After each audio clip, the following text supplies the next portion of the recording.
This is Jacques Plante. He is a goalie that was in the 50s, 60s, and a little bit into the 70s.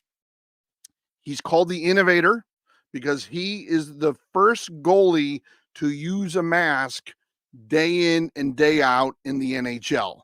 The first season he wore the mask was in the 1959-1960 season. Again, he just I used the language very carefully.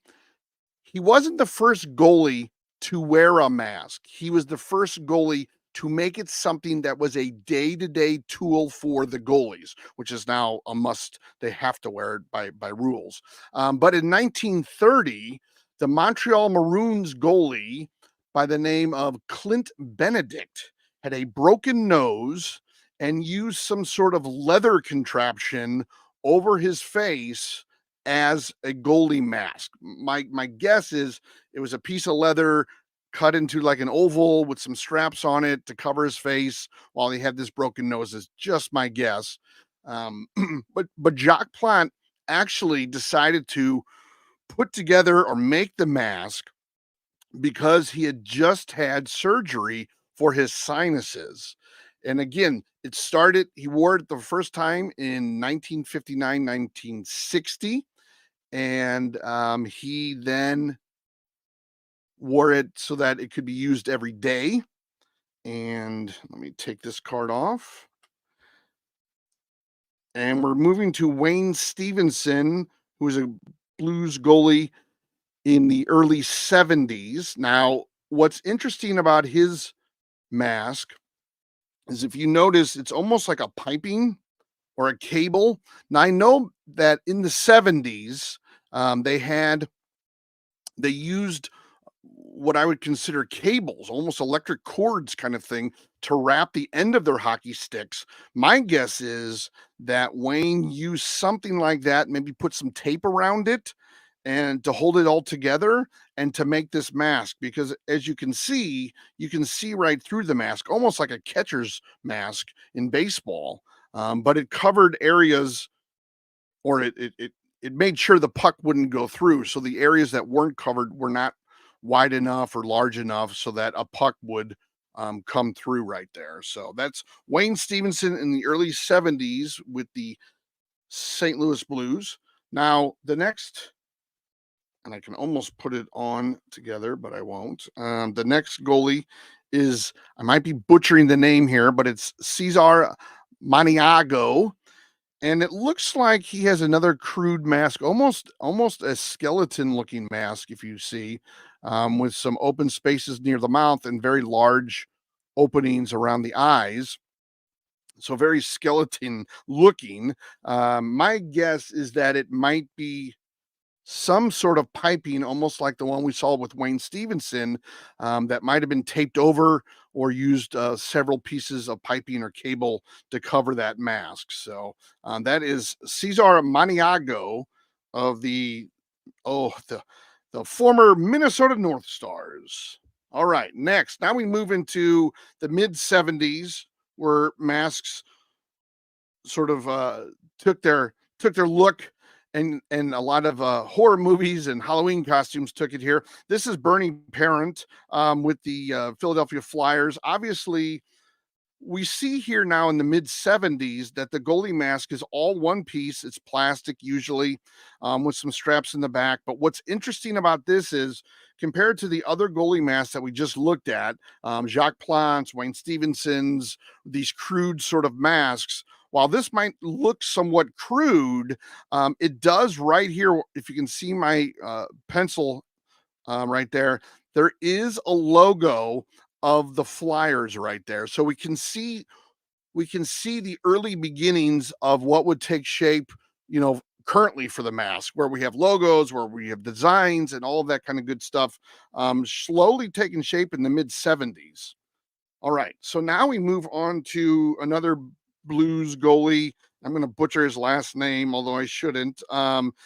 Ed Staniowski. Now, you can't see it from this shot, but he has a Blues logo on his mask, And I believe that on the other side, so what would be, this is our left side viewing, on the right side of us viewing it would be a Blues logo in the more familiar tradition of a Blues logo. Now he's using, as we can see here, a Sherwood stick. Now, Sherwood is still around. They don't have the hyphen anymore. It's all one word, and they're very, very trendy and very popular. But I'm sure that this stick is probably about 10 times the weight of the current sticks in the NHL for goalies. Moving on right now, we have Pete Lepresti. He is a goalie with the North Stars. A lot of North Stars and Blues goalies here. But as you can see, now he's using a Northland hockey stick, and I'll get to that in a second. Well, actually, I'll just tell you. Northland, sort of its claim to fame was that was a stick that Wayne Gretzky started with. And currently, the Gretzky Foundation has a deal with Northland. They're probably owned by some parent company now because it's Northland Christian sticks together, or Christian hockey that are together, so they're under one umbrella. And then if you look at his mask, it's very, very interesting in so much as it's almost like you have his eye hole, but then you have this huge area that covers what would be most of, I guess, his forehead and into his hair. So a very crude element. But as you can see with some of the other goalies, we're looking at brown pads. We're looking at brown pads. With Jacques Plante, brown pads. Here's the blocker with no holes. And then in the mid 70s, we have the holes in the blocker. All right. So moving on to the late 70s, early 80s, we see Dave Dryden here, whose brother was the famous goalie Ken Dryden. He again has the brown pads. I can't make out the stick. Maybe it's a Northland. But as you can see, compared to like Bernie Parent and the Blues goalie, there's more design coming now in this helmet for the Oilers. There's more. It's much more than just a simple little logo. It's more of a design on the helmet. So you'll be seeing more of that with some of these goalies. And of course, just as I say that, we go to Tony Esposito, who I think had almost nothing on his mask. I had a Tony Esposito mask as a kid growing up, and it was just a piece of plastic with some rubbery straps in the back. But again, we're looking at brown pads, but the goalie mask is pretty much what we would see in the late 70s, early 80s. Not much design to it. Now, one of the more interesting masks during this time was that of Mike Liute, the Blues goalie. And it almost was that duck look from the Anaheim Mighty Ducks when they started. I mean, if you just take this bill and put it out a little bit, it's a mirror image of, I think, of what that Anaheim Mighty Ducks, or the Mighty Ducks of Anaheim logo was when they started, and obviously during the movie. So very interesting there. It's a Northland stick. I had told you that Northland got its claim to fame because that was a stick that Gretzky started with, and currently the Gretzky Foundation has some deal with them, so they contribute to minor hockey or junior players or something. But then we're looking at brown pads again. So this is the early 80s. And then we kind of jump here, and because that's the way it looked for quite some time. And then we move into where the goalies usually had a helmet like Mike Richter's helmet here, but it wasn't designed.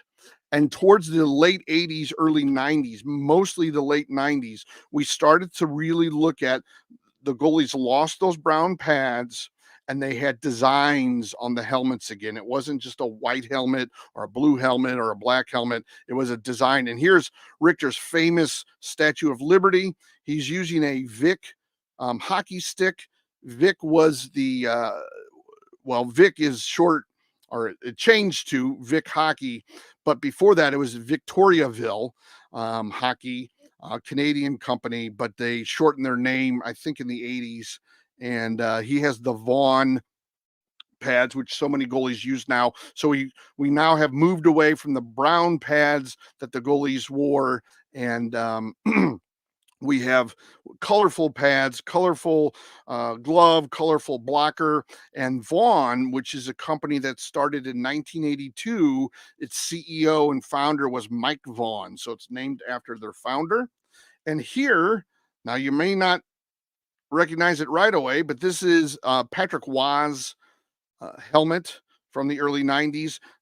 Relatively simple compared to a lot of the designs of today. However, beyond just the logo, the Canadiens logo, we have a sort of a facsimile of the logo with 33, his number in there, but fully painted. So the 80s, we moved away from those solid color helmets like this into these with painted design.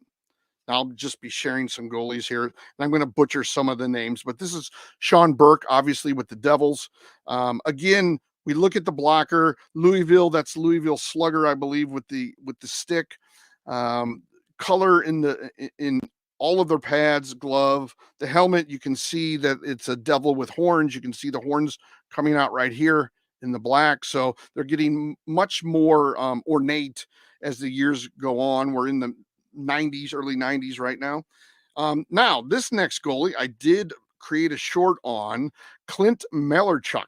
Now he was just in the same time of the other goalies that I talked about, but he has the brown pads. So, but they do have some color to them. They are Vaughn, which started in 82. It's a Vic Hockey, which was Victoriaville.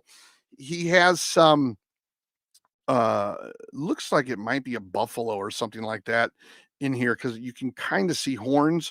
But his unfortunate, infamous claim to fame is the fact that during the game against the St. Louis Blues, a player in front of him fell, and this is before that, I believe, cut his throat essentially with their blade, and he was pretty much, unfortunately, on the fence of possibly bleeding out if it wasn't for the Buffalo Sabre trainers who did that. So, and have you ever watched an NHL game where you see older pads like this anymore? It seems like every goalie, their pads in every game or they're either brand new or it looks like they've been used maybe once. There might be one black mark on them. So I guess nowadays they probably almost get new pads, or maybe you can clean the pads on a regular basis.